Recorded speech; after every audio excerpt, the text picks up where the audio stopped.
సౌదీలో 2 ఏళ్ల పాటు 700 గొర్రెలను ఒంటరిగా మేపాడు. మరో మనిషితో మాట్లాడలేదు, మరో మాట వినలేదు. ఇసుకతో స్నానం, ఇసుకే దాహం, ఇసుక తప్ప మరేం కనిపించని ఒంటరితనం, బానిస బతుకు. కానీ బతికి దేశం తిరిగి వచ్చాడు. 1995లో అతని జీవితం నవలగా వెలువడి మలయాళంలో సెన్సేషన్ సృష్టించింది. ప్రస్తుతం 138వ ప్రచురణకు వచ్చింది. అతని జీవితం ఆధారంగానే తెలుగులోని గోట్ లైఫ్ సినిమా తాజాగా విడుదలైంది. కేరళకు చెందిన నజీబ్ సంఘర్షణ ఇది. కేరళలోని అలెప్పి దగ్గర చిన్న ఊరికి చెందిన నజీబ్ కోరుకుంది ఒక్కటే, సౌదీకి వెళ్ళి ఏదో ఒక పని చేసి కుటుంబానికి 4 డబ్బులు పంపాలన్నదే. ఆ రోజుల్లో కేరళ నుంచే కాదు, దక్షిణాది రాష్ట్రాల నుంచి గల్ఫ్ దేశాలకు చాలామంది పని కోసం వలస వెళ్ళేవారు. నజీబ్ కూడా సౌదీకి వెళ్ళాలనుకున్నాడు. ఏజెంట్ అతనికి ఒక మాల్లో సేల్స్మెన్గా పని ఉంటుందని పంపాడు.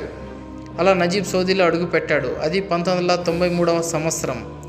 2 రోజుల తర్వాత ఎయిర్పోర్ట్లో దిగాక నజీబ్ 2 రోజుల పాటు ప్రయాణం చేస్తూనే ఉన్నాడు. అప్పుడు కానీ అర్థం కాలేదు తాను మోసపోయానని.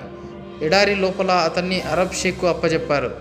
ఆ షేక్ అక్కడే ఒక షెడ్డు వేసుకుని ఉండేవాడు. నజీబ్కు 700 గొర్రెలను కాచే పని అప్పచెప్పాడు. వేరే బట్టలు ఇవ్వలేదు, స్నానానికి నీళ్లు ఇవ్వలేదు, బతకడానికి మాత్రం ముతుక రొట్టెలు పడేసేవాడు. ఆ రొట్టెల్ని గొర్రె పాలలో తడిపి కొద్దిగా తినేవాడు. యజమాని, అతని తమ్ముడు ఇద్దరు మాత్రమే నజీబ్కు కనిపించేవారు.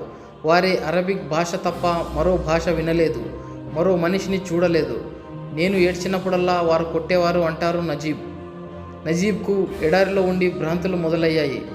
అతడు గొర్రెల మధ్య ఉండి తాను కూడా ఒక గొర్రెనేమో అనుకునేవాడు. 2 ఏళ్ల పాటు ఇలాగే జరిగింది. ఒకరోజు ఆ అన్నదమ్ములిద్దరూ పెళ్లి ఉందని వెళ్ళారు. ఆ అదను కోసమే చూస్తున్న నజీబ్ ఎడారిలో పరిగెత్తడం మొదలుపెట్టాడు. దారి లేదు, గమ్యం లేదు, పరిగెట్టడమే. 1.5 రోజు తర్వాత మరో మలయాళీ కనిపించి దారి చెప్పాడు. అతడు కూడా తనలాంటి పరిస్థితిలో ఉన్నవాడే. చివరకు ఒక రోడ్డు కనిపించి రియాద్ చేరాడు. అక్కడి మలయాళీలు నజీబ్ను కాపాడారు. ఆ తర్వాత పోలీసులకు లొంగిపోతే తగిన పత్రాలు లేనందున 10 రోజులు జైల్లో పెట్టి ఇండియా పంపారు. నజీబ్ తిరిగి వచ్చాక కోలుకొని ఈసారి పనికి బహ్రెయిన్ వెళ్ళారు. అక్కడ పనిచేస్తున్న రచయిత బెన్యమిన్కు నజీబ్తో పరిచయం అయింది. నజీబ్ జీవితాన్ని బెన్యమిన్ నవలగా ఆడు జీవితం అంటే గొర్రె బతుకు పేరుతో రాసి 2008లో వెలువరించారు. అది సంచలనంగా మారింది. ఇప్పటికీ 100కు పైగా ఎడిషన్స్ వచ్చాయి. 8 భాషల్లో అనువాదమైంది. ఆ నవల ప్రాశస్త్యం సినిమా రంగాన్ని ఆకర్షించింది.